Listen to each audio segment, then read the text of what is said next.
Hi friends, welcome to TR Studies channel. আজি মানে আপোনালোকে জানে যে 4 year undergraduate program BA BHC BCom third সেমিষ্টাৰৰ এডমিশ্যন চলি আছে আৰু 5th সেমিষ্টাৰৰ এডমিশ্যন চলি আছে। তো নিজৰ যিয়ে যি কলেজৰ আণ্ডাৰত অধ্যয়নৰত তো সেই কলেজত কলেজ পৰ্টেলত এপ্লাই কৰিব লাগে। তাৰপিছতহে সেই ৰিচিপ্টটো লৈ পিনে কলেজত জমা দি এডমিশ্যন হয়। তো কেনেকৈ নিজৰ কলেজ পৰ্টেলত এপ্লাই কৰিব পাৰি, নিজৰ মোবাইলতে কোনো কম্পিউটাৰ দোকানত যাব নালাগে, নিজৰ কলেজ পৰ্টেলত এপ্লাই কৰিব পাৰি। আপোনালোকক দেখাই আছোঁ। ফাৰ্ষ্টত গুগল বা ক্ৰম ব্ৰাউজাৰত যাব। যোৱাৰ পিছত আপোনালোকৰ কলেজৰ যিটো পৰ্টেল সেইটো চাৰ্চ কৰিব। তো আমি যিটো চাৰ্চ কৰিম, এইটো যিটো কলেজৰ এতিয়া চাম সেইটো হৈছে ৱেষ্ট গোৱালপাৰা কলেজ। তো ৱেষ্ট যিটো আপোনালোকৰ কলেজ, সেই কলেজটোৰ নামটো ফাৰ্ষ্টত গুগলত লিখিব। কলেজৰ যিটো ৱেবছাইট আহিব, সেই ৱেবছাইটটোত যাব।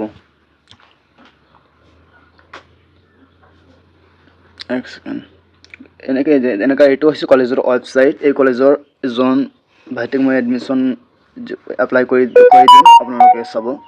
এই কলেজৰ ৱেবছাইটটো দেখা পাইছে, ৱেষ্ট গোৱালপাৰা কলেজ। এইটোত ক্লিক কৰিব কলেজ পৰ্টেলত, ৱেবছাইটত। তাৰপিছত এনেকুৱাকৈ অপশ্যন আহিব, কলেজৰ যিটো ৱেবছাইট আছে এনেকুৱাকৈ আহিব। অলপ তললৈ স্ক্ৰল কৰিব। কৰাৰ পিছত আপোনালোকে ষ্টুডেণ্ট ইয়াতে দেখা পাইছে, ষ্টুডেণ্ট লগ ইন। তো ইয়াতে ক্লিক কৰিব, ষ্টুডেণ্ট লগ ইনত ক্লিক কৰিব। তাৰপিছত এনেকুৱাকৈ অপশ্যন আহি যাব। তো ইয়াতে দেখা পাইছে যে ষ্টুডেণ্ট, ইয়াতে ক্লিক কৰিব। তাৰপিছত এনেকুৱাকৈ আহি যাব, ষ্টুডেণ্ট লগ ইন বুলি এনেকুৱাকৈ আহি যাব। ইনৰোল মোবাইল নাম্বাৰ ইয়াতে দিব লাগিব। আপোনালোকৰ মোবাইল নাম্বাৰটো কি আছিল সেইটো দিব লাগিব। যেতিয়া ছামাৰ পৰ্টেলত এপ্লাই কৰিছিল, আপোনালোকে যিটো মোবাইল নাম্বাৰ দিছিল সেই মোবাইল নাম্বাৰটো ইয়াতে দিব লাগিব। মোবাইল নাম্বাৰটো ইয়াতে বহাব।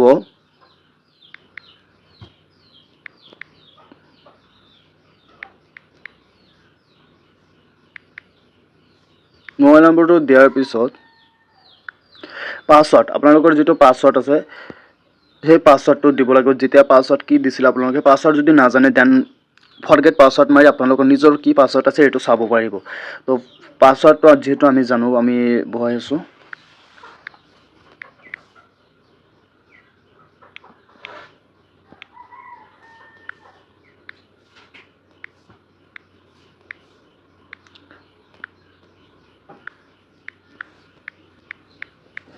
এনেকুৱাকৈ পাছৱৰ্ডটো বহাৰ পিছত লগ ইনত ক্লিক কৰিব। কৰাৰ পিছত তেনেকুৱাকৈ অপশ্যন আপোনালোকৰ মাজত খোল খাব। তো তাৰপিছত ইয়াতে দেখা পাইছে যে এই 3 লাইন আছে, 3 লাইনত ক্লিক কৰিব। 3 লাইনত ক্লিক কৰাৰ পিছত এনেকুৱাকৈ অপশ্যন আহি যাব, যাৰ যিটো ভাইটিৰ প্ৰফাইল আছিল এনেকৈ প্ৰফাইলটো খোল খাব। তাৰপিছত দেখা আছে প্ৰমোট ক্লাছ বুলি লিখা আছে, তো তাত ক্লিক কৰিব। প্ৰমোট ক্লাছত ক্লিক কৰাৰ পিছত এনেকুৱাকৈ আহি যাব।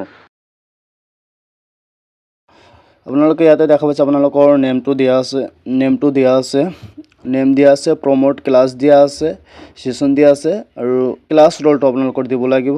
আৰু ছামাৰ ফ্ৰম নং, যেতিয়া ফাৰ্ষ্ট ছেমিষ্টাৰত এপ্লাই কৰিছে তাত ওপৰত লেখা আছে এপ্লিকেশ্যন নং, সেইটো দিব লাগিব ইয়াতে। তাৰপিছত ছামাৰ ৰেজিষ্টাৰ নং যে দেখা পাইছে, ইয়াতে আপোনালোকৰ ফাৰ্ষ্ট ছেমিষ্টাৰ এপ্লাই কৰিছিল সেই প্ৰিণ্ট যেটা ৰিচিপ্ট আছিল তাত লিখা আছিল ই ছামাৰ তাৰিখ, সেইটো ইয়াতে বহাৰ পিছত আপোনালোকে সাবমিট অপশ্যনত ৰিকুৱেষ্ট ফৰ প্ৰমোটত ক্লিক কৰিব। ইয়াতে ক্লিক কৰিব। কৰাৰ পিছত আপোনাৰ ৰিচিপ্ট এইটো ছাকচেছফুল হৈ যাব। তাৰপিছত এইটো আপোনালোকে লৈ পিনে প্ৰিণ্ট আউট কৰিব। ইয়াতে দেখা পাইছে প্ৰিণ্ট অপশ্যন, প্ৰিণ্ট কৰি পিনে এইটো কলেজত জমা দিব। লগতে ফাৰ্ষ্ট ছেমিষ্টাৰৰ যিটো মাৰ্কশ্বিট আছিল বা থাৰ্ড ছেমিষ্টাৰৰ যিটো মাৰ্কশ্বিট আছিল 5th ছেমিষ্টাৰ হ'লে, তো সেনেকুৱাকৈ এইটো ওলাই পিনে আৰু টকাৰ যিটো ৰিচিপ্ট দিছিলে আপোনালোকে, যদি গভৰ্ণমেণ্ট হয় ৰিচিপ্ট একো নালাগে, আৰু বেচৰকাৰী হ'লে এইটো ৰিচিপ্টটো দি পিনে কলেজত জমা দিলেই হ'ল।